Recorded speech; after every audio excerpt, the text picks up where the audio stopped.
네, 매주 월요일에는 신장남매로 여러분들 찾아뵙고 있습니다. 오늘도 어김없이 신윤규 변호사 함께 자리해 주셨습니다. 어서 오십시오. 네, 안녕하세요. 네. 자, 오늘은 그리고 특별히 두 분 더 초대했습니다. 어제 굉장히 충격적인 현직 검사의 육성 녹음 파일 여러분들 다 들으셨죠? 오늘 아침 저희가 뉴스 퀵배송으로도 보도해 드렸는데요. 김광민 변호사님 그리고 이화영 전 부지사의 아내 되십니다. 백정화 선생님 나오셨습니다. 어서 오십시오. 네, 반갑습니다. 예. 왜 기운이 없으세요? 아침에 1인 시위하고 밖에 일인- 춥더라고요 요즘. 그래가지고 지금 여기서 따뜻한 차를 마셨더니 몸이 노곤노곤해지고 있어요.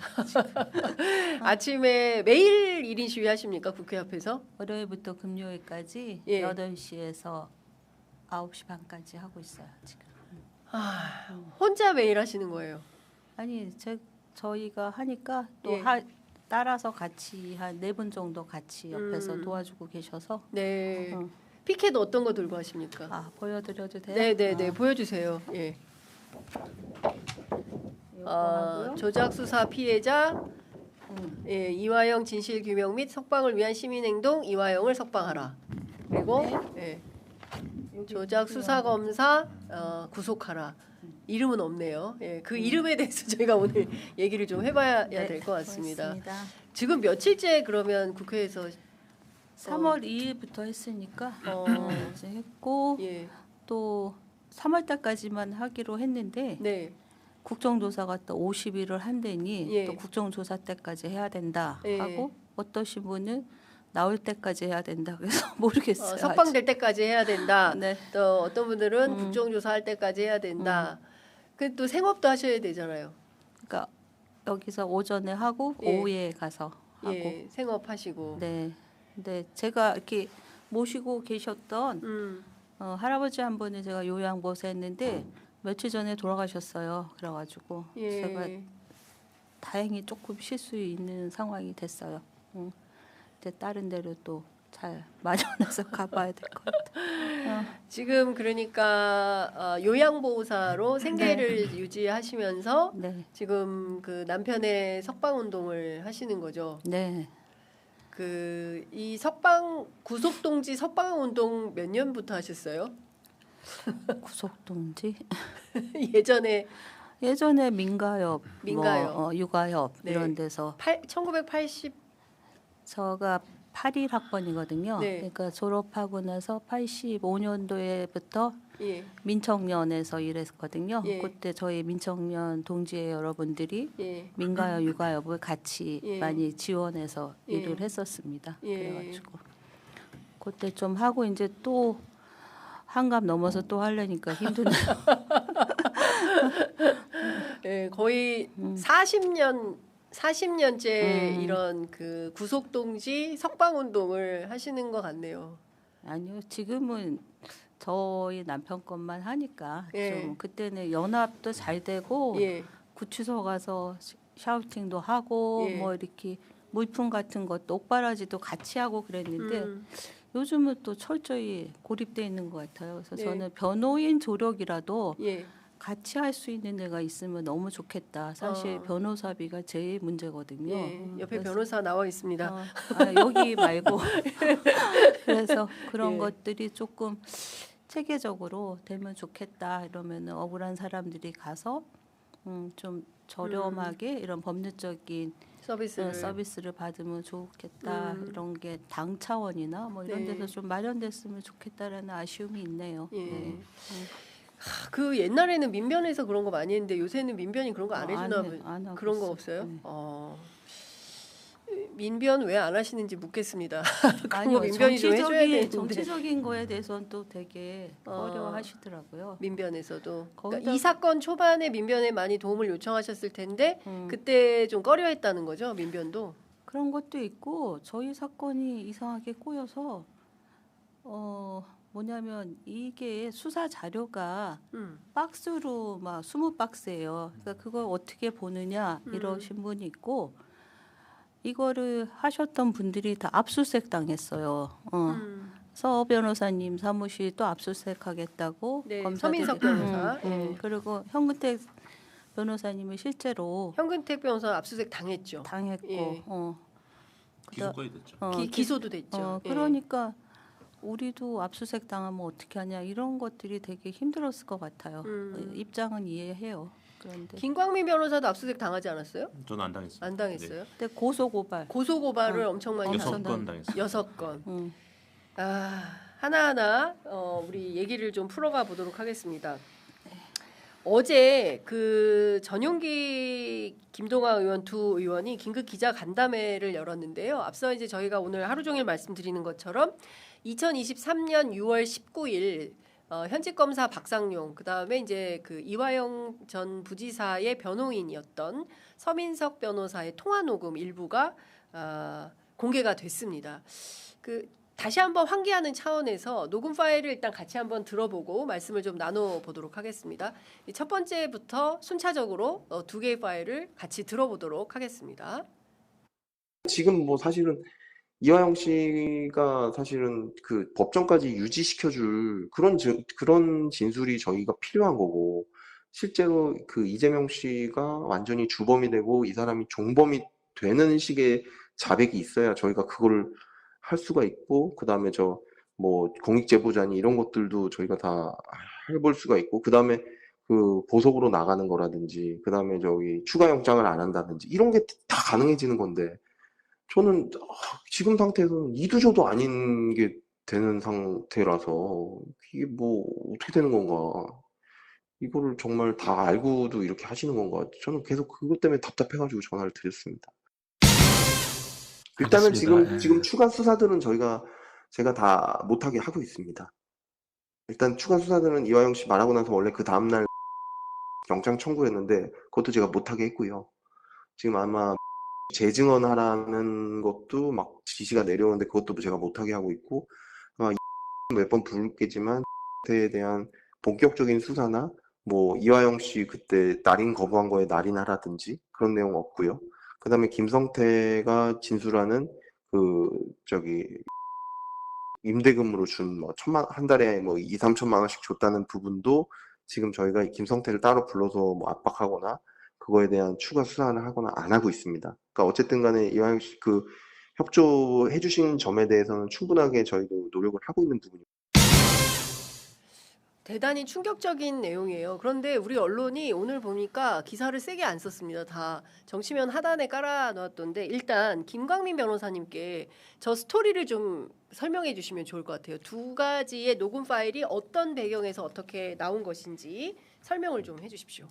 저 서민석 변호사 말로는 저 녹음 날짜 23년 6월 19일이라는 거잖아요. 네.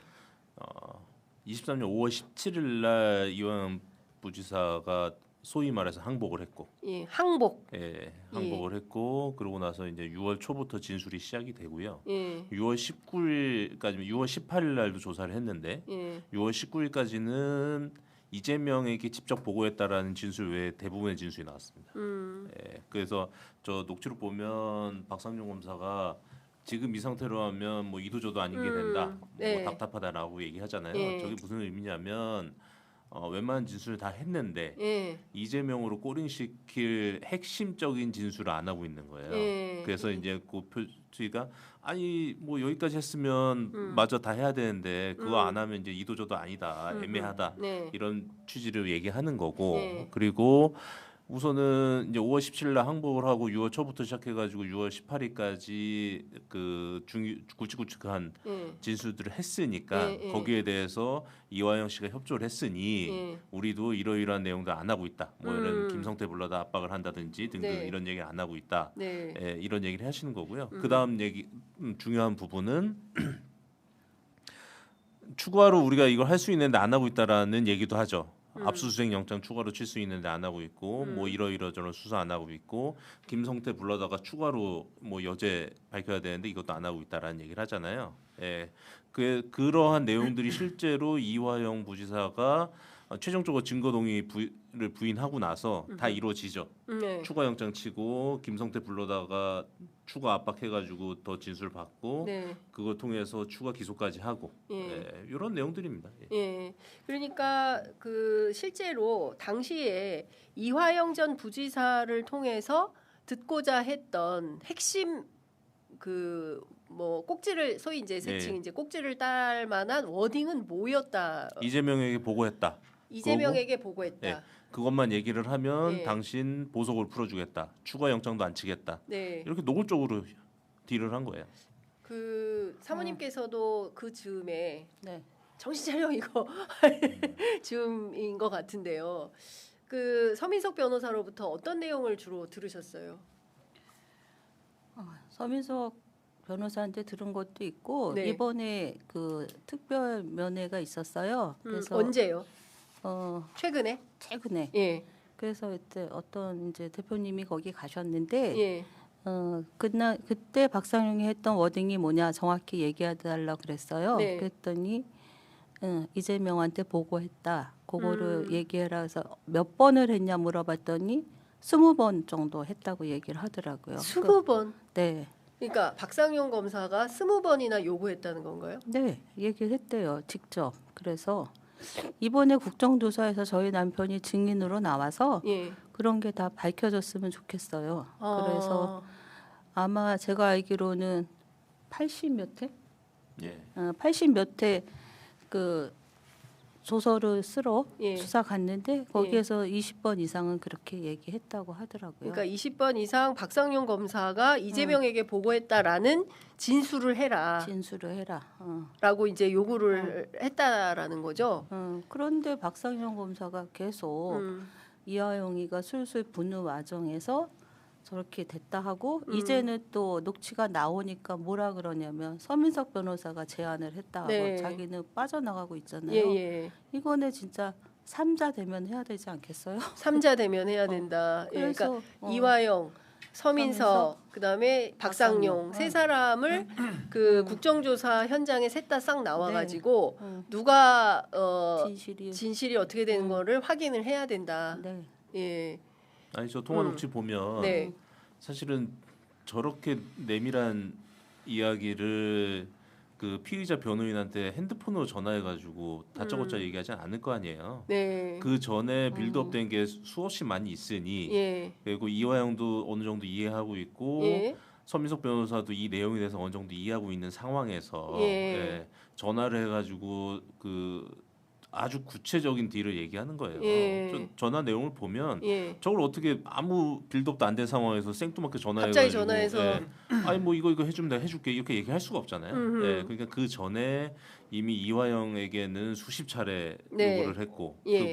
그 내용들이 변호인인 서민석 변호사와도 공유가 됐고 예. 그래서 서민석 변호사한테 아예 그냥 대놓고 전화해가지고 야 이것 좀 하자 좀 이렇게 얘기하는 내용이에요. 자, 우리 그 신인규 변호사님도 다양한 그 형사 사건 변호인을 많이 하셨을 텐데요.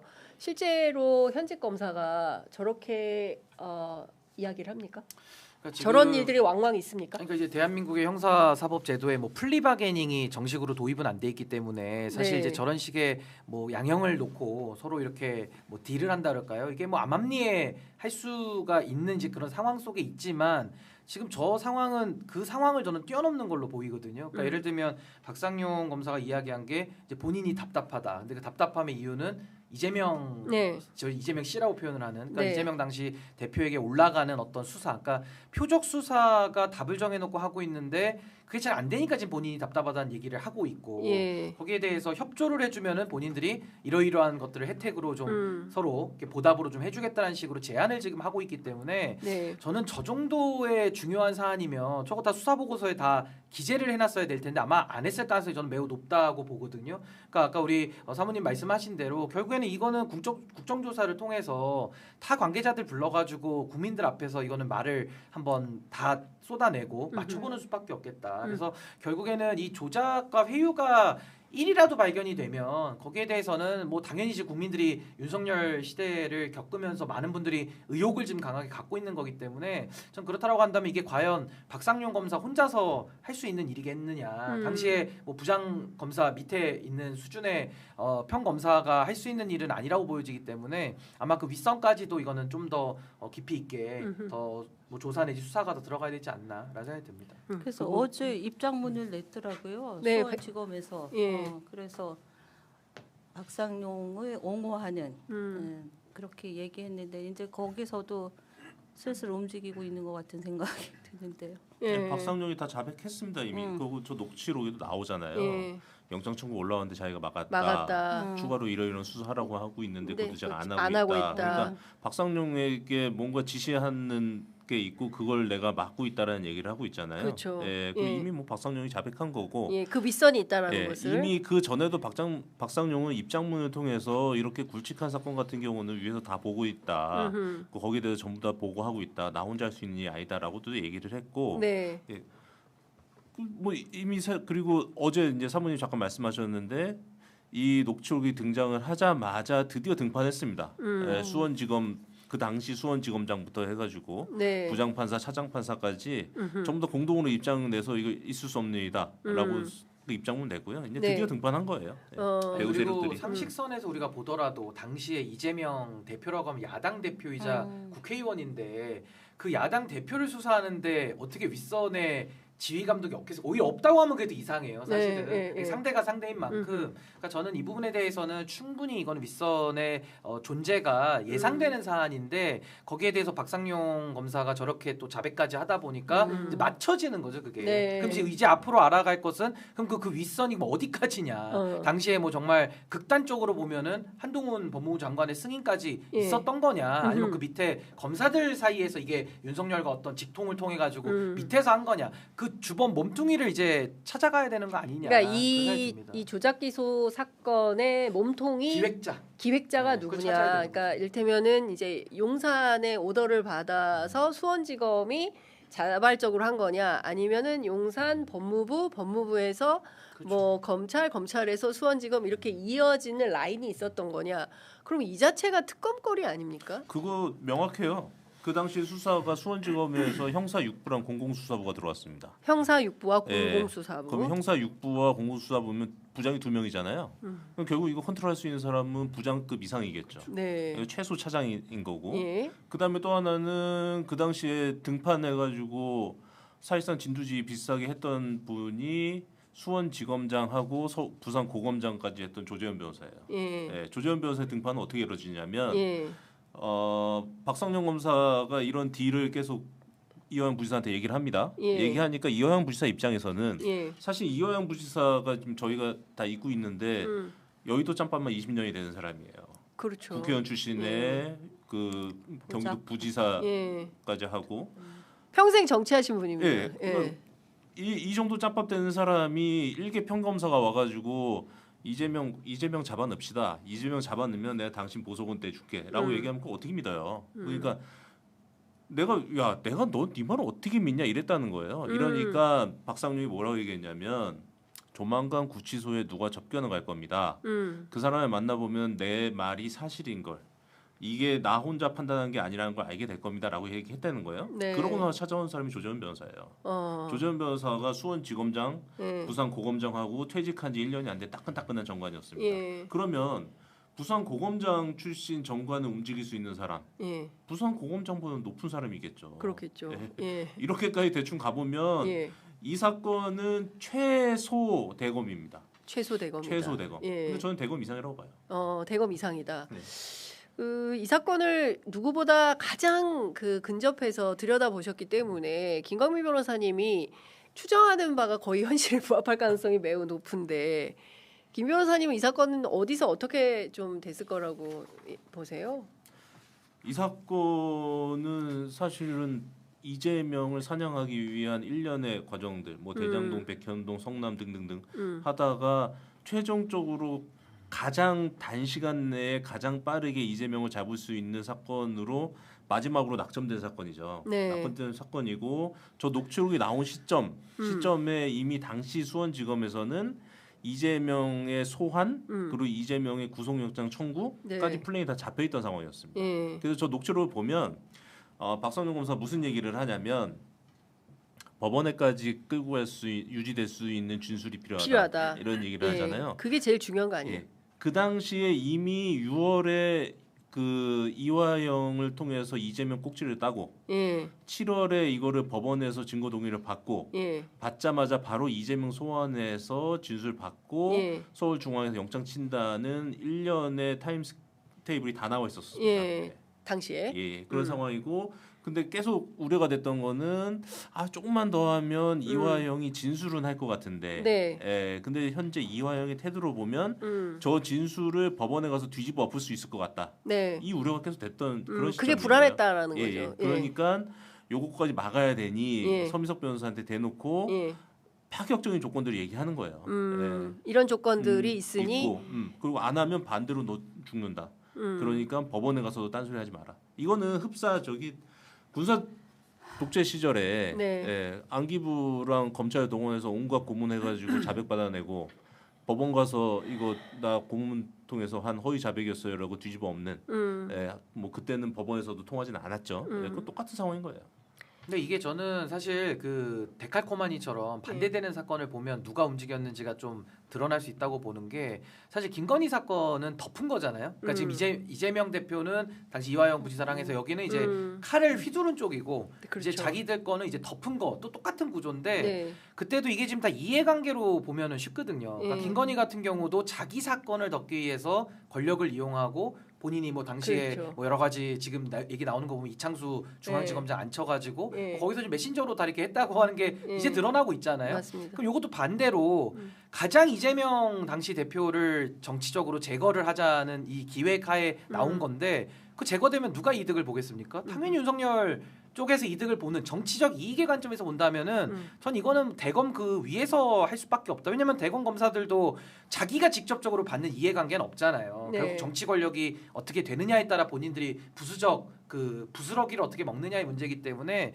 저는 이 정도의 사안이면은 사실 윤석열 김건희를 몸통으로 의혹을 가지고 보는 게 맞고 나머지 뭐 법무부 장관 이하의 이 검사들은 이제 몸통일지 아니면 늘어난 팔 다리로 역할을 했을지는 이제 가담한 부분만 쪼개서 봐야 되는 거고 전 이게 권력 자체가 총동원됐다라고 보지 않으면 과연 이걸 그럼 어느 검사가 자기 이해관계 때문에 이런 일을 벌일 수 있겠냐 감히 할 수 없다는 거죠. 근데 지금 그 그러니까 어쨌든 이제 반론 차원에서 제가 질문을 좀 드리자면 해당 검사인 박상용 검사는 이 녹음 파일 자체가 짜깁기가 됐다. 그리고 본인은 그냥 일반론 차원에서의 선처를 이야기한 거지 그 이상도 이하도 아니다라고 주장을 합니다. 그런데 서민석 변호사가 오늘 아침 뉴스공장에 그 전화 인터뷰를 해서 더 있다 그랬어요 녹음 파일이. 그리고 이제 추가 폭로를 하겠다. 뭐 내일 아침에 또 자기 녹음 파일을 가지고 이제 뉴스공장에 출연을 하겠다라는 건데요. 혹시 그 김광민 변호사가 좀 들으신 내용이 좀 있으십니까? 뭐 녹음 파일이 최소 10개다라는 얘기가 있던데. 우선은 당시 서민석 변호사와 박상용 검사가 상당히 긴밀하게 소통했다라는 걸 알고 있었어요. 예. 따로 만나기도 수차례 만났고 따로 만났다. 예, 전화 통화도 수차례 했다라는 내용을 알고 있었고 예. 그다음에 서민석 변호사가 전화기를 자동 녹음 기능을 사용하는 걸로 저는 추정하고 있었습니다. 여러 가지 내용상 추정하고 있어서 그리고 또 하나는 박상용이라는 사람이 그 당시에 전화 통화를 상당히 부주의하게 했습니다. 저한테도 전화를 해가지고 박상용 검사가 그러니까 제가 첫 출정해서 증거 부동의를 했는데 그 지금 막 나온 그 이제 소위 말하는 이재명 꼭짓단 그 진술서에 대한 증거 부동의를 한 날이었는데 그날 저한테 전화해가지고 거의 협박성 발언 비슷하게 얘기를 하고 어떤 표현까지 했냐면 이거 제 개인 핸드폰이니까 앞으로 저랑 협의할 일 있으면 언제든지 전화하세요. 박상용 검사가 그러니까 전화해가지고 개인 번호를 알려준 거네요. 전화해서 협박하고 나중에 끝날 때는 회유하는 듯해서 나한테 언제든 전화해라. 우리 좋은 관계 유지하자. 이렇게까지 얘기했으니까 정말 이 친구는 그 당시에 아마 사실상 이 나라는 앞으로 영원히 검찰이 장악한다라고까지 생각했던 것 같아요. 그러니까 그 정도로 대담하고 부주의하게 나왔죠. 그러면 저한테까지 그 정도 했으니 서민석 변호사는 어느 정도까지 대화를 했을까 이런 생각이 있어서 서민석 변호사한테 물어봤어요. 물어봐서 박상용 개인적으로 통화 많이 하지 않으셨냐? 그랬더니 서민석 변호사 워딩이 많이 통화했다. 개인적으로 만난 적도 많다. 이렇게 얘기했으니까 그 얘기와 서민석 변호사가 아까 저 그 녹취도 네. 자동 녹음된 거거든요. 왜 자동 녹음된 거냐면 예. 제가 서민표 변호사한테 녹취록 주세요라고 얘기했을 때 서민표 변호사는 예. 전 통화 중에 녹취하는 방법을 모릅니다라고 얘기했습니다. 그러니까 자동으로 녹취된 거예요. 자동 녹취 기능으로. 예. 예. 요 내용들 종합해 보면 박상용 검사와 서민석 간의 핸드폰 통화가 최소한 10차례는 될 것 같고 네. 그렇다고 하면 녹취록이 추가로 한 10개 이상은 더 있겠죠. 근데 이제 오늘 그 뉴스공장에서 한 얘기는 그 이재명 당시 대표를 이제 잡는 게 검찰의 목표였고 이 파일이 된 것은 보이스 레코더라는 기능이 이제 있어서 음성 녹음 파일로 저장해 놓은 건 없었고 지운 것 같다 자기가 그거를 그래서 포렌식을 하려고 사모님께도 이제 요청을 했는데 뭐 방법이 없다고 해서 포기하고 있다가 다시 지난주 목요일에 이 음성을 뭐 확인할 수 있는 길이 생겨서 그때 한 거다라고 얘기를 하고 있어요. 그러니까 과정이 좀 약간 번다해 보이기는 합니다. 근데 사모님하고 무슨 이 부분에 대해서 논의한 게 있으십니까? 아니 없고요. 저한테 포렌식 잘하는데 아시냐 그래서 저는 한번 생각해 보겠다. 잘 모르겠다 그랬더니만 뭐 핸드폰을 저한테 줄까요? 그래서 아니요 됐습니다 했던 적은 있어요. 네.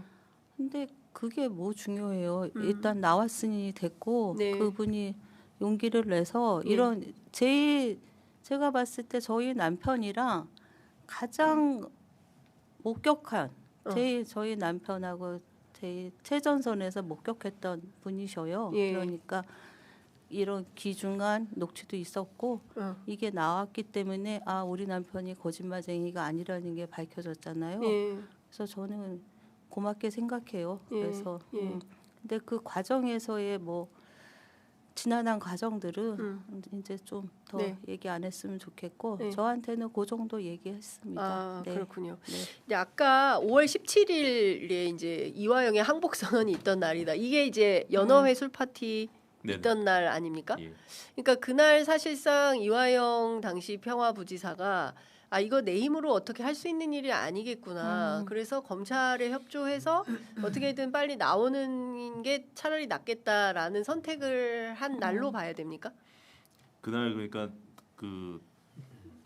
저 녹취록에서 뭐 구속시키니만 이런 얘기 나오잖아요. 네. 그 사람 중에 한 명이 사실상 뭐 평생 그 대학교 때부터 학생운동 같이 해가지고 평생 동지로 살았던 신명섭이라는 분이 네. 구속을 됐고 평화국장. 예, 구속되고 나서 거기서 뭐 사실상 멘탈이 붕괴된 상황이 발생을 하고 그날 향후 뭐 이재명 관련된 이런 내용에 대해서 솔직히 뭐 진술하겠습니다라고 네. 하는 한 장짜리 면담 보고서를 작성을 해요. 네, 작성을 하고 면담 보고서. 예. 그러고 나서 이제 박상용 등은 이제 만세를 부른 거죠. 야 드디어 끝났다라고 네. 했는데 그러고 나서도 한 2주 정도는 부지사님이 진술을 거부합니다. 예. 진술을 거부하다가 예. 6월 들어서면서부터 조금씩 진술을 하기 시작을 하는 거죠. 예. 당시에 사모님께서 기억하시는 이화영 부지사는 어떤 상황이었던 거예요? 다시 한 번만 힘드시겠지만 또 말씀을 드려서. 그때 제가 이제 법정에서 예. 정신 차리라고 한 이후에 네. 저희가 재판부 기피 신청을 냈어요. 그러니까 이제 재판이 정지가 됐어요. 네. 그래서 저희는 좀 재판이 느리게 가겠구나 했는데 예. 갑자기 국선 변호사를 딱 임명해가지고 예. 국선 변호사랑 상의를 하래요. 근데 예. 국선 변호사 다 알지만은 이 사건이 어떻게 가는지 또 저렇게 많은 수사 내용도 모르고 네. 그냥 앉아 있는 상황이잖아요. 예. 그래서 저희는 국선 변호사랑 못하고 예. 일단은 변호사 조력을 받도록 열심히 찾겠습니다. 뭐 이런 상황이에요. 네. 그러니까 스스로 많이 고립됐다고 생각했을 것 같아요. 그 안에서 어떤 변호인 조력도 못 받고 네. 위로 받을 데도 없고 그리고 뭐 안에서 제가 지금 생각나는 거는 박상용이가 계속 그 딜을 하잖아요. 예. 그랬을 때 그까지 얘기하고 났는데 또 더 구체적으로 얘기하라 막 그렇게 쪼았나 봐요. 그래서 근데 이건 뭐 사실이 아닌 거를 사실이 아닌데 보고한 일이 없는데 그 말을 하라고 한 거야. 그렇죠. 거짓 자백을 하라는 거였던 거잖아요. 강요를 하고 예. 본인은 아들도 구속시키겠다. 저도 이제 구속시키겠다 하고 그 얘기를 박상용 검사가 했다는 겁니까? 누가요? 그 아들도 구속시키겠다, 뭐 사모님도 실제 저희 아들이 예. 거기 가서 수사를 받았어요. 검사실에 가서. 그러면서 아들한테 구속시킬 수도 있다라고 얘기를 했고 구속 사유는 뭐예요? 아, 그 뭘 당시에 구속을 시킵니까? 아, 저희 애가 예. 거기 쌍방울에 맥앤지나라는 잡지사에서 촬영 기자로 일을 했어요. 예. 그래서 거기서 8개월 동안 아르바이트를 했는데 예. 그 보통의 그 촬영 일이 현장으로 바로 가잖아요. 네. 회사에서 이거 출퇴근 안 찍고. 네네. 그럴 수 그랬더니 있죠. 예. 너는 이 일도 안 하고 돈을 받아갔다. 그리고 그게 이화 영향을 주기 위해서 돈을 준 거다. 이런 식으로 몰아가서 뭐 뇌물, 횡령 이런 걸로 구속시키겠다고 그랬어요. 뇌물로. 그러니까 저희 애가 그때 24살인데 얼마나 쫄았겠어요. 예. 그렇게 막 압박하고 예. 저도 집을 압수수색하고 3번 압수수색 당하고 저도 강제 그러니까 오라 그랬는데 안 가니까 강제로 새벽 아침에 8시에 쳐들어와 가지고는 네. 끌고 갔어요. 그러니까 그런 것들을 자기도 보고를 듣겠죠. 예. 예. 그다음에 제일 결정적인 거는 이해찬 대표님이 계시는 동북아 평화경제협회 예. 압수수색하고 그 사무실도 막 이러고 예. 그다음에 이해찬 대표님도 구속시키겠다 이러니까 이해찬 대표님도 구속시키겠다. 그러니까는 아버지 같으셨던 분인데 얼마나 인간적으로 고뇌가 많겠어요. 거기다가 아까 얘기 들어보니까 경기도청도 네.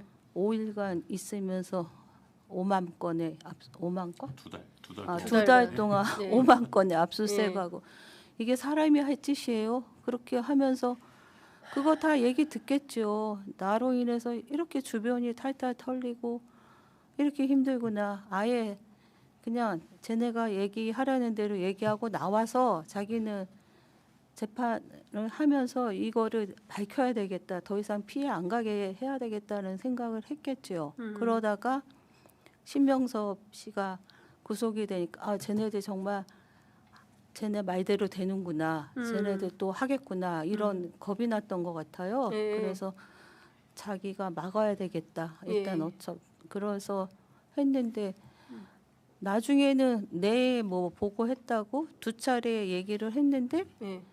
나중에는 더 구체적으로 얘기하라고 했나 봐요. 뭐 예. 일시 뭐 이런 거를 하라고. 일시. 그러니까 언제 어디서. 근데 그런 사실이 없었잖아요. 그러니까 없어서 본인은 나와서 어떻게든 하려고. 예. 그래서 이한희 변호사라는 분이 예. 그 당시에 접견을 왔던 변호사예요. 예. 그 변호사한테 이재명 대표가 언제 국회에 있는 날이나 뭐 이런 거를 좀 얘기해 달라. 그렇죠. 그래서 예. 그 날로 거기다가 네, 한 네. 거예요. 그러니까요. 그런데 박상용은 그걸 모르고 예. 이제 다 됐다 이렇게 된 거예요. 음. 그래서 우리는 그게 허위 자백이니까 일시니까 그걸로 탄핵을 하자 예. 이렇게 된 거예요. 그래서 예. 국회에 우리가 박상용 검사 탄핵까지 갔잖아요. 예. 예. 근데 기각시키더라고요. 그러니까 이런 저희도 할 거 다 했어요. 근데 네. 그때는 아무도 뭐 얘기가 없었고 심지어 김성태도 그러잖아요. 우리가 근거직이냐. 더 내라. 예. 그건 증거를 더 내라라는 거겠죠. 예. 그러니까 그런 식으로 계속 몰아왔던 거예요. 근데 이제 저 녹취록이 나오니까 이제 사람들이 이제 믿는구나. 저는 그게 너무 고마운 거예요. 그리고 네. 이런 날이 오는구나 이런 생각도 들고 저희가 암만 얘기를 해도 안 믿었잖아요. 그래서 그런 그 법무법인 해광. 해광. 예, 서민석 변호사가 있는데 법무법인 해광인데 거기 네. 공동 대표로 있는 변호사 중 한 명이 이완희 변호사라고 예. 있습니다. 예. 그 판사 출신이고 예. 조의대 재판연구관 출신인데 이완희 변호사가 예. 안부수 변호인으로도 활동한 네. 변호사입니다. 예. 근데 그 당시에 이제 그 수사 그러니까 서민석 변호사는 재판을 맡았고 예. 수사는 설주환 변호사가 들어올 때인데 예. 설주환 변호사가 중간에 확 나가버려요. 예. 확 나가버려서 변호사가 없이 재판이 그 수사가 진행이 되니까 박상용 검사가 좀 불안했던 거예요. 왜냐면 저기서 계속 나오지만 네. 법정까지 진술을 유지해야 되는데 예, 그게 안 될 수가 있으니. 변호사가 입회하에 한 조서도 아니면 예. 부인하기가 더 쉬워지니까. 예. 그래서 박상용 검사가 그 당시에 그 김성태 회장한테 부탁을 합니다. 변호사 좀 붙여줘라. 네. 예, 부탁을 하고 예. 부탁을 하니 이완희 변호사가 들어가게 되는 거예요. 아니요 아니 등판이 되고 등판. 이름이 비슷해서 헷갈리는데 방금 사모님 얘기하신 분은 이한희 이한희. 예, 아, 이한희 변호사. 어렵습니다. 예, 이한희 변호사는 이완희 변호사의 어소 변호사였어요. 어서. 그래서 예. 이한희 변호사가 등판을 해서 이제 수사에 들어옵니다. 네. 수사에 들어오고 여기서 이제 저희가 판단하는 부분 중에 하나는 지금 최근까지는 저희는 이한희 변호사가 서민석 변호사의 어소 변호사인 줄 알아서 알았는데. 우리가 서민석 변호사한테는 상당히 많은 돈을 줬습니다. 어. 선임료로. 예. 그래서 서민석 변호사가 본인이 받은 선임료로 이제 이한희 변호사를 보냈다고 생각을 했는데 네. 판단해 보니 이한희 변호사는 아하. 서민석이 보낸 변호사가 아니라 이완희 변호사가 보낸 걸로 추정이 돼요. 네. 그래서 박상용 검사가 저희 프로그램 출연했던 분을 페이스북에 그러니까 예, 인용해가지고 돈을 많이 받기로 한 거 아니냐. 아유 그거는 말도 안 되고. 예. 하여튼 뭐 이런 주장을 하는 쌍방울에서 돈을 줬나 보죠. 많이 줬나 보죠. 이한희 쌍방울에서. 이한희 변호사님은 쌍방울에서 수임료를 줬대잖아요. 예. 그래서 이한희 변호사가 그 당시 부지사님 수사에 들어오면 왔고 그 선임료가 쌍방울에서 나왔다라고 저희는 생각하고 있는 겁니다. 그러니까 이제 하여튼 뭐 그런 주장을 하고 있는데 중요한 것은 이 사건이 이제 앞으로 어떻게 될 것이냐인 것 같아요. 이제 이번 주부터 국정조사가 진행이 되고 이제 새로운 사실들을 밝혀야 되는데 우리 변호사님 판단하시기에 국조에서 특히 이제 박상용 의혹과 관련해 가지고 어떤 것부터 어떻게 밝혀 나가는 게 좋겠다라고 생각을 좀 하십니까? 그러니까 저는 방금 요 맥락도 이제 저처럼 밖에 있는 사람은 알 수가 없는 건데 네. 이게 쌍방울 그러면 우리는 김성태 회장을 또 생각을 하잖아요. 그렇죠. 근데 그쪽에서 또 변호사비를 누가 또 대주고 막 이런 것들이 복잡해요. 그러니까 굉장히 이게 그 관계가 네. 검찰을 중심으로 해서 김성태 그리고 우리 이화영 부지사님도 계신 거고 또 변호사들도 하나하나를 다 따져가지고 그러니까 소위 말해서 우리가 뭐 수사할 때 계좌 추적해서 이제 돈 쫓아가듯이 이거 정말 하나부터 열까지 좀 너무 따져야 될 내용들이 많은 그만큼 이게 복잡한 사안 같아요. 아까 그 해강 말씀도 그렇고 그래서 네.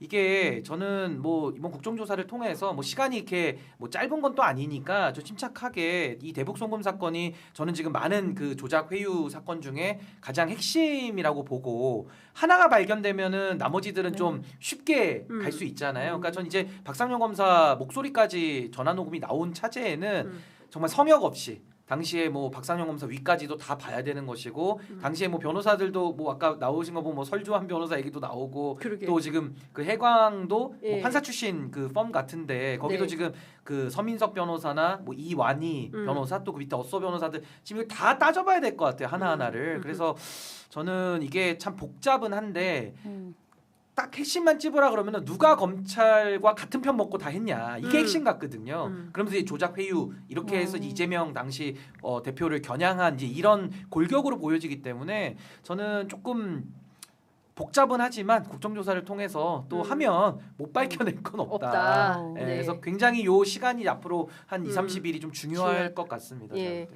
요거 좀 말씀드리고 싶어요. 네. 첫 번째는 지금 박상용 검사가 하루에 뭐 3건 4건씩 SNS에 글을 올리고 있어요. 그렇더라고요. 예, 네. 좀 박상용 검사 좀 빨리 긴급 아마 체포, 지금 이 방송 보고 있을 거예요. 긴급 체포해가지고 좀 이런 배설 수준의 SNS 좀 못하게 했으면 좋겠다가 하나가 있고요. 두 번째는 저희가 사실은 착각하고 있는 게 있는데 김성태에 대해서 착각하고 있는 게 있습니다. 김성태라는 사람이 시정 잡배가 아니에요. 이분 정말 어마어마한 거물입니다. 거물이고 거의 뭐 소위 말해서 저기 그 자본시장법 전문으로 하는 남부지검 같은 경우는 김성태가 거의 관리를 한다라고 할 정도로 검찰 쪽 인맥도 어마어마하고 소위 말하는 과거 뭐 건달 생활할 때 거의 전국구에 네. 뭐 화려한 경력도 가지고 있고 예. 그리고 쌍방울 정도 되는 중견기업을 실질적으로 경영까지 했던 사람이에요. 시정잡배가 아닙니다. 네. 이런 시정잡배가 아니고 김성태 회장이 23년도 1월에 송환이 되는데 네. 김성태 회장이 23년도 1월에 송환이 될 때 쌍방울 그룹에 대한 작업은 이미 다 끝나 있는 상황이었습니다. 무슨 얘기냐면 금감원 들어가서 쌍방울 다 털고 사실상 거래 정지 플랜까지 다 잡아놓고 네.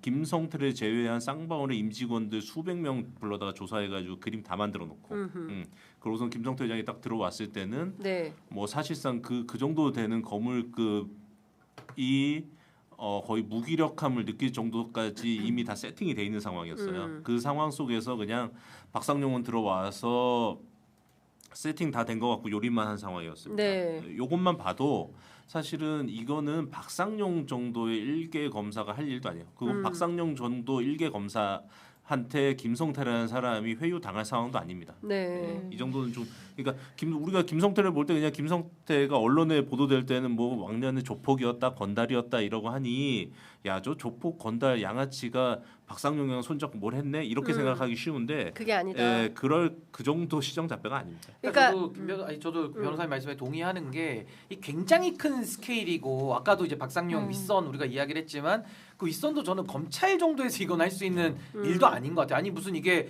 누구 특정인 표적 수사하는 것도 문제인데 조작, 회유, 왜곡까지 들어가가지고 사건을 만들어내는 일을 검찰 단위에서 한다? 네. 그럼 검찰이 그렇게 해서 얻을 이익이라는 게 크지 않잖아요. 결국에는 이재명 죽이기, 이재명 제거하기에 큰 줄기 하에서 네. 이재명 당시 대표를 제거했을 때 얻는 정치적인 이익들 그게 이제 당시 권력적 그게 윤석열입니다. 우리가 어렵게 빙빙 돌려서 얘기할 그렇죠. 필요 없이 예. 윤석열과 조금 더 의심하자면 그 김건희겠죠 사실은. 김건희는 뭐 자기 사건도 덮잖아요. 민정수석도 그 새끼 발가락 아래 놓고 굴리는 사람이니까 그쪽에서도 이게 시작이 됐을 수 있다. 그럼 이건 정권 차원에서 벌린 일로 이 스케일이 넓어지는 거기 때문에 저는 그런 관점으로도 이건 사건을 한번 좀 면밀하게 더 들여다봐야 되지 않나. 그 아무리 생각해봐도 이게 검찰이 조직적으로 일단은 이렇게 회유 압박을 통해서 사건을 만들려고 했었던 정황이 녹음 파일을 통해서 일부분이 드러났다고 한다면 이 부분에 대해서는 그냥 국정조사 차원이 아니라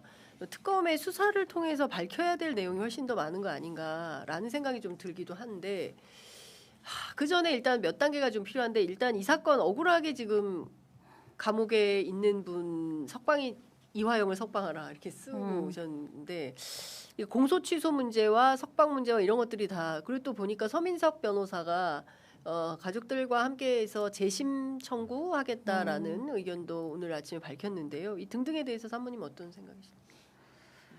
일단은 서민석 변호사님이 뭐 재심 청구하는데 도와주신다면 가장 좋고요. 네. 일단은 재심 청구가 되려면 제가 잘 모르지만 박상용 검사가 수사를 받거나 네. 뭐 징계를 받아야 된다 그러더라고요. 예. 그래서 지금 제가 저희 남편 페이스북에도 썼는데 당당하면 수사 받으시라 이렇게 썼어요. 그러니까 박상용 검사. 네, 입으로만 그러지 말고 나와서 수사 받고 네. 아니면은 제가 아니면 또 일을 하면 되는 거니까 계속 SNS 그런데 뒤로 숨지 말고 당당했으면 좋겠고 이번 국정조사에 꼭 나오시기 바래요. 그래서 얘기 잘 해주시고 저희도는 박상용 검사를 반드시 저희가 탄핵도 해봤는데 안 됐잖아요. 그러니까 이번에는 징계 고발장 제가 냈어요. 고발장. 변호사님이랑 같이. 예. 그런데 징계위원회도 소집 안 됐다 그러더라고요. 검찰 안에서. 네. 그러니까 검사 이재명 정부의 검찰 안에서요? 네 맞습니다. 그거 좀 설명드릴게요. 네. 저희가 박상용 검사를 뭐 직권남용 등등등 4개로 하고 플러스 징계 청구까지 해서 고발 및 뭐 징계 청구로 해서 대검찰청에 접수를 했습니다. 언제 했어요? 언제죠? 한 달 정도 됐나요? 한 달. 한 달? 네, 한 달 했어요. 정도 됐어요. 예, 한 달 됐는데 미동도 없어요? 저희가 굳이 대검찰청에 그걸 넣은 거는 예. 징계권 때문에 그래요. 수사도 수사인데 징계권 때문에 그 대검찰청에 넣었었는데 네. 대검찰청에서 박상용 검사를 부르지도 않고 해당 사건을 서울중앙지검으로 내려버렸습니다. 중앙지검으로. 예, 중앙지검으로 내려버렸고 예. 중앙지검으로 내렸다는 얘기는 뭐냐면 예. 우선은 뭐 수사는 말할 것도 없고 사실상 예. 징계 포기했다는 얘기입니다. 음. 예.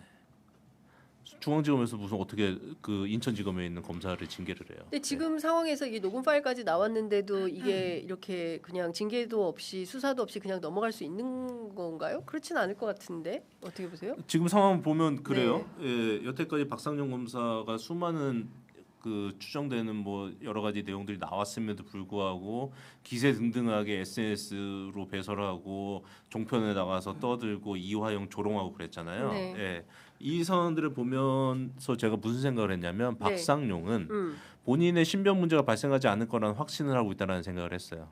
예, 그렇지 예. 않고서는 저렇게 예. 할 수 없잖아요. 그리고 특히나 현지 공무원이 예. 결재도 없이 종편에 나와서 했으면 무조건 지금 박정훈 대령은 뭐 그걸 구속까지 될 뻔했는데 그렇습니다. 그럼에도 불구하고 저렇게 자신만만하게 했다라는 거는 예. 본인의 안전은 책임된다라는 확신을 갖고 있었다라는 생각이 들고 네. 그 확신의 근거가 어디인지에 대한 의문은 있었는데 예. 어제 예. 제가 아까 서두에서 말씀드렸듯이 예. 당시 수원지검장부터 지검장, 차장, 부장까지 일렬로 나와서 박상용 옹호하는 발언을 어제 했잖아요. 네. 드디어 등판을 했잖아요. 예. 그거 보면서 이 퍼즐이 맞춰졌는데 예. 아 박상용 뒤에서는 예. 저 그 검찰 지도부들이 내가 너는 확실히 보호해준다. 걱정하지 마라. 네. 라는 메시지를 명확하게 줬구나. 라는 생각이 좀 들어요. 네.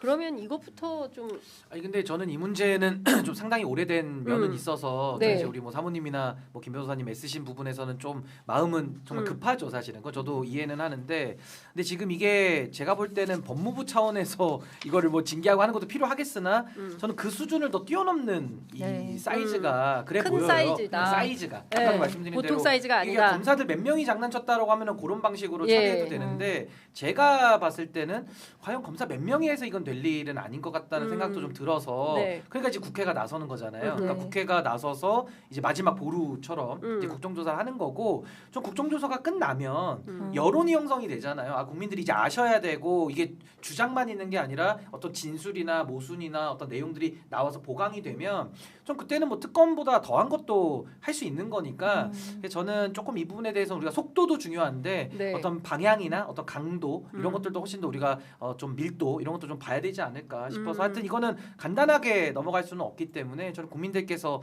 더 많이 아시고 이 사안들을 좀 들여다볼 수 있는 그런 기회도 필요한 거 아닌가 그런 생각이 듭니다. 지금 사실 이 사건에 대해서는 저희 취재 편의점 초창기부터 맞아요. 다른 방송들이 주목하지 않을 때 저희가 이제 그 김광민 변호사님 모셔가지고 이 사건에 대해서 꾸준히 다루다 보니 저희도 이제 고소고발되고 이런 사안들이긴 합니다만 그래도 여기까지 오게 된 것은 꾸준히 놓치지 않고 현장에서 한 땀 한 땀 쌓아온 그 노력의 결실이지 않나라는 생각이 좀 들어요. 내일 서민석 변호사가 어떤 내용을 추가로 폭로하게 될지 또 앞으로 어떤 파일들이 더 공개될지는 좀 그 주목해서 봐야 되겠지만 지금 제일 답답한 분은 이화영 전 부지사 아닐까 싶습니다. 그 특별면회 하셨다고 했는데 뭐 이도 막 몽창 빠지고 그랬다는 초반에 얘기를. 빠지고 요즘은 지금은 또 하나가 또 흔들거리고 있고 하는데 아이고. 일단은 국민들이 지지해서 여기까지 온 거예요, 사실. 저도 뭐 아침에 일찍 일어나서 하고 싶겠어요. 그런데 그분들이 계속 지원하고 사실 제가 3월 2일부터 했는데 그 전부터 자발적으로 하셨어요, 네 분이. 시민들이. 네. 예. 그래서 제가 너무 고마워서 예. 나도 해야 되겠다라고 생각했던 거예요. 예. 그분 중에 한 분 같은 분은 예.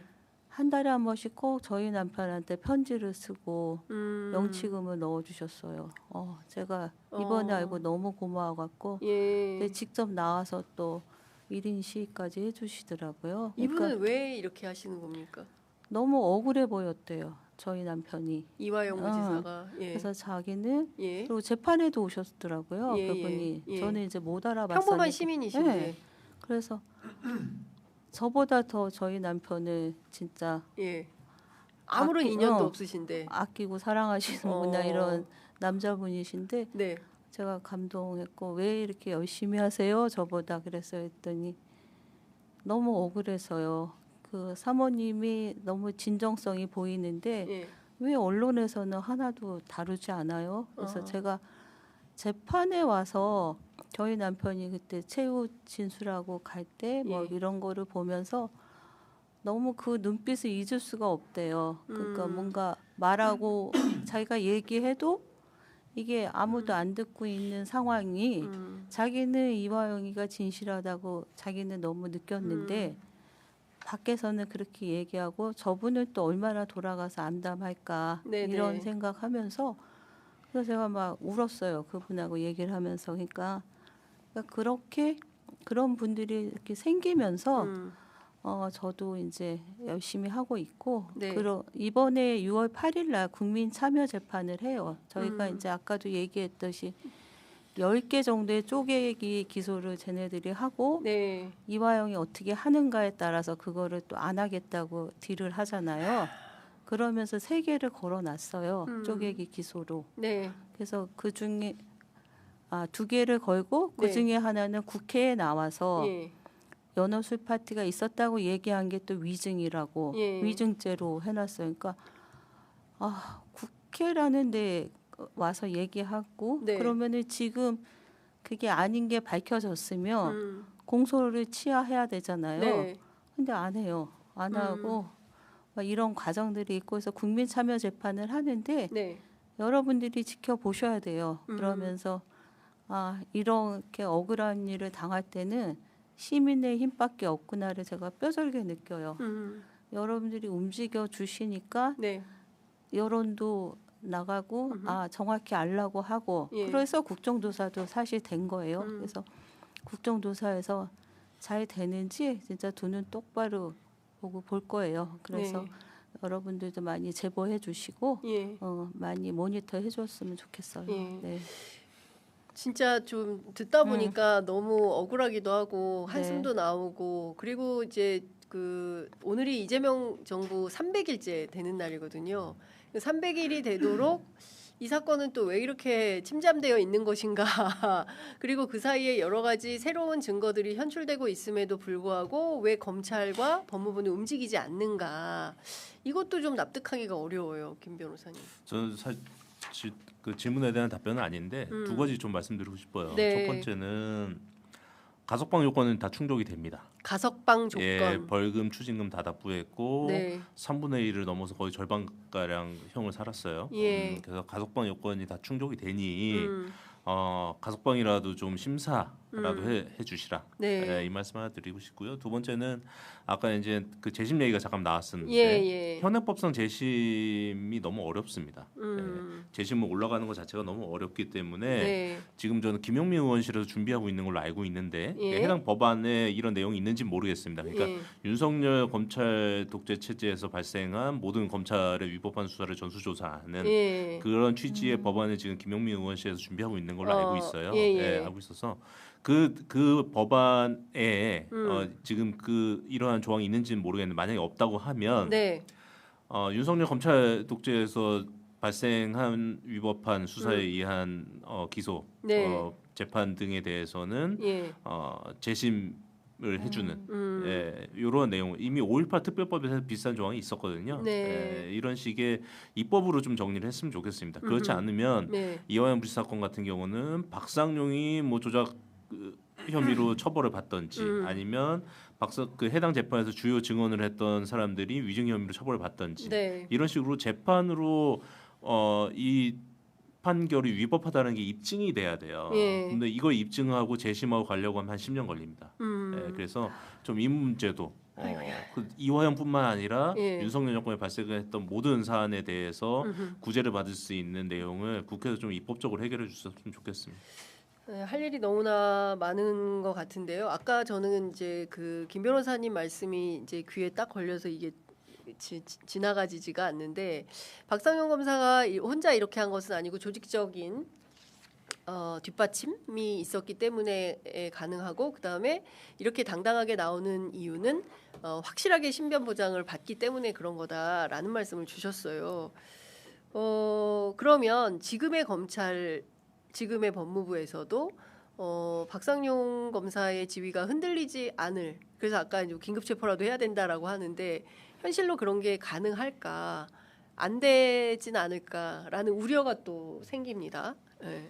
김 변호사님 어떻게 보시고 또 신 변호사님 말씀 좀 들어볼게요. 근데 사실은 이게 검찰에서 뭐 어떤 수사를 지금 하고 이걸 기대하기는 좀 어렵고 언론대로 하면 원래 공수처가 그 역할을 하라고 지금 맡겨놓은 건데 이제 공수처가 그게 또 안 되니까 예. 지금 우리 김 변호사님 말씀하신 게 현실화되기가 상당히 좀 어렵잖아요. 그렇기 때문에 저는 뭐 아까 말씀하신 대로 정말 강도 높은 네. 그런 여러 가지 절차들이 앞으로 기다리고 있는 것이고 저는 이 검찰 개혁이라는 건 우리가 지금 제도만을 이야기를 너무 많이 했는데 사실 제도로 가기 전에 원래는 잘못된 개개의 케이스들을 바로잡는 게 원래 선행이 돼야지 순서가 맞는 거거든요. 그래서 저는 뭐 순서는 좀 뒤바뀌었더라도 저는 그 피해자들에 대한 피해를 본 만큼은 당연히 구제를 해줘야 되고 거기에 가해가 된 그 검찰권을 사유화해서 가해자가 된 그 검찰에 대해서는 그것도 뭐 전체를 얘기할 건 아니고 가담한 검사들에 대해서는 정말 발본색원하고 끝까지 추적해서 책임을 묻는다. 그게 안 되면 앞으로 이런 일들이 더 반복되는 거거든요. 그래서 저는 그 두 가지의 노력들이 반드시 좀 필요하지 않나 싶습니다. 김 변호사님 말씀 듣겠습니다. 현 체제에서는 사실은 그렇게 긍정적이지는 않습니다. 예. 안 긍정적이에요? 예. 아니 여태까지 그렇고 지금 박상용 예. 징계도 못하고 징계하라고 대검에 넣었더니 그게 중앙지검으로 중앙지검으로 가서 내려가 중앙지검에서 그냥 깔아뭉개고 있고 이러고 있잖아요. 예. 아 그렇다면 조금 더 적극적으로 이제 시민의 여론을 좀 모아봐야 되는데 저는 이 사건이 엄청 크다고 생각해서 아마도 이란 전쟁을 제외하면 이 뉴스가 톱 1일 거다라고 생각을 했어요. 그리고 최소한 정치면에 머릿 기사로는 갈 거다라고 생각을 했는데 그게 아니라 굉장히 작게 2단 또는 굉장히 조그맣게 기사가 실렸어요. 왜 그러는 걸까요? 여전히 검찰의 힘이 세서 아직도 이제 수사권이 남아 있기 때문에 그렇게 언론이 눈치 보는 걸까요? 이런 언론에 대해서 하시고 싶으신 말씀 많으실 것 같아요, 사모님께서. 저희 남편이 그 1심 재판 전에 이제 뭐 연호 술 파티 하면서 제가 재판부 기피 신청하고 그랬었잖아요. 네. 그 전날에 어떤 얘기가 있었냐면 내일 재판에 가서 이재명한테 보고했냐 하고 변호사가 물으면 저희 남편이 네 하면 이제 끝난다고 그랬어요. 그래서 제가 가서 이제 재판부에 대해서 이제 네. 기피 신청하고 서민석 변호사를 자르고 이런 과정이 있었는데 그때 그 전날 어떻게 알았는지 언론에서 17개 제가 쉬어봤어요. 17개 언론사가 토치도 안 틀리고 네. 제2의 유동규 이화영 드디어 입을 열었다 이렇게 딱 이렇게 썸네일이 나온 거예요. 네. 그래서 제가 그거 보고 너무나 화가 나갖고 예. 이제 그 변호사 사무실을 찾아가서 따지고 뭐 이런 과정이 있었거든요. 예. 그렇다면은 지금의 이런 상황은 진짜 17개가 아니라 뭐 더 많이 해줘야 되는데 예. 정말 이제 아주 축소돼가지고 예. 마치 뭐 어떻게 믿냐라는 식으로 하고 박상용의 그 이상한 논리들은 계속 이제 전파가 되고 언론의 지금 현실이 그런 것 같아요. 그러면서 이게 정말 제대로 된 언론인지 그러니까 제가 이거 보면서 검찰 개혁, 뭐 사법 개혁, 언론 개혁 같이 가야지 네. 이게 말이 안 돼요. 그리고 저희가 재판 끝나고 나면은 박상용 검사가 밖에 나와서 네. 언론이 이제 딱 있는 데서 브리핑하고 있어요. 뭐 오늘 재판이 뭐가 어떻고 저쩌고. 그러니까 이런 식의 검사가 언론에 길들이고 있더라고요. 그런 네. 현장들이 제가 목격하고 그러면서 아, 이 싸움은 정말 힘든 싸움이구나. 이게 단계가 있구나 이러는데 그냥 시민만 보고 왔고 네. 하나씩 이제 깨트려 나갈게요. 그래서 저는 아까 재심이 어렵다고 얘기를 했는데 일단 박상용 징계부터 지금 연호 술 파티가 있었던 게 5월 17일이에요. 네. 2023년. 예. 근데 징계가 3년이라 그러더라고요. 예. 그러니까 얼마 안 남았어요 지금. 예. 시효가. 예. 시효가. 그래서 예. 그 전에 반드시 징계위원회라도 열어서 예. 그거로라도 가지고 박상용 가지고 재심할 수 있는 이제 그 증자들을 차곡차곡 쌓을게요. 네. 그래가지고는 어떻게든 재심하고 특별한 독립된 기구에서 이 사건이 수사가 되기를 원하고 있어요. 그리고 검찰이 지금 검찰 개혁이 돼서 공소권 수사권이 분리돼서 다행이지 그 두 가지를 가졌을 때 검사가 얼마나 무소불위의 권력 집단인지 저희를 통해서라도 뼈저리게 느끼잖아요. 그래서 일단은 그렇게 돼서 너무 다행인데 그것도 뭐 유예를 한다니까 조금은 이제 빨리 그런 세상이 왔으면 좋겠어요. 그리고 제가 이렇게 이런 데 나가면 나라를 구했다 하는데 아까도 얘기했는데 나라를 제가 구했다라면 저희 남편을 빨리 석방해 줬으면 좋겠습니다. 제 바라는 건 그것밖에 없어요. 네, 에휴, 일단은 예. 네. 혹시 정성호 장관에게 별도로 이거 왜 징계도 안 하느냐? 왜 이거 이 사건에 대해서 최소한 이런 증거들이 나왔는데 그에 상응하는 조치를 왜 안 하느냐? 왜 대검에 고발을 했는데 중앙지검으로 내려보내느냐? 이런 거 혹시 직접 문제 제기하거나 뭐 편지라도 한번 써보거나 이런. 아니요. 그분이 그래도 고맙게 감찰 TF를 꾸려서 네. 조사를 해서 예. 김성태 녹취록 같은 게 나온 거예요. 예. 그래서 감찰 TF로. 그러니까 검사들은 너무나 자기들 세계가 네. 견고해요. 그래서 엄청 그래도 따로 검사 다 이렇게 빼고 감찰부로 해서 이 정도의 증자가 나왔고 이런 과정이에요. 그러니까 어려움이 있었을 거라고 생각하고 그다음에 만약에 뭐 이게 공수처로 가면 또 수원지검으로 내려올 거 아니에요. 사건이 배당이 되면. 네. 그러면 또 제 식구 감싸게 되고 이 구조에서는 힘들 거라는 생각이 많이 들어요. 그러니까 네. 국정조사에서 잘 이게 밝혀져서 예. 독립된 기구에서 조사하고 수사 징계까지 갈 수 있는 좀 원포인트가 있었으면 이제 좋겠습니다. 공수처는 내려보내진 않고 네. 공수처는 별도의 기관이니까 별도의 거기서 하는 기관이니까. 건데 네. 잘 안 돌아가니까 그래서 네. 특검 이야기도 나오는 거고 전 아까 언론에 대해서는 언론이 저는 이제 검찰을 두려워한다고 보진 않습니다. 네. 언론이 검찰을 두려워한 건 아닌 것 같고 제가 볼 때는 너무 그 진영화 파편화돼 있다는 생각이 많이 들어요. 그래서 원래는 언론도 진실 추구가 제1의 목적이 돼야 되는데 진영화되면은 따라오는 게 결국 반성을 안 하는 거거든요. 그러니까 과거에 본인들이 진영화돼서 써왔던 그 관행이고 관성이 있다 보니까 이거 바로잡는 데에도 너무 좀 소극적이고 용기를 내지 않는 이런 네. 상황 아닌가 싶어서 저는 이건 개개의 언론인들도 본인이 과거에 썼더라도 네. 잘못된 게 드러나면 또 잘못된 걸 바로 잡는 게 또 대한민국을 위한 길이니까 저는 그런 식으로 좀 잘 이 부분이 조정이 됐으면 네. 좋겠다. 네. 생각이 듭니다. 진희님께서 담담하게 말씀하시는 얘기를 들으니 마음이 아프네요. 힘내세요. 응원합니다. 아이고 사모님 안쓰럽습니다. 힘내십시오. 여사님 힘내세요. 네, 예, 되게 많은 글들이 올라오고 있습니다.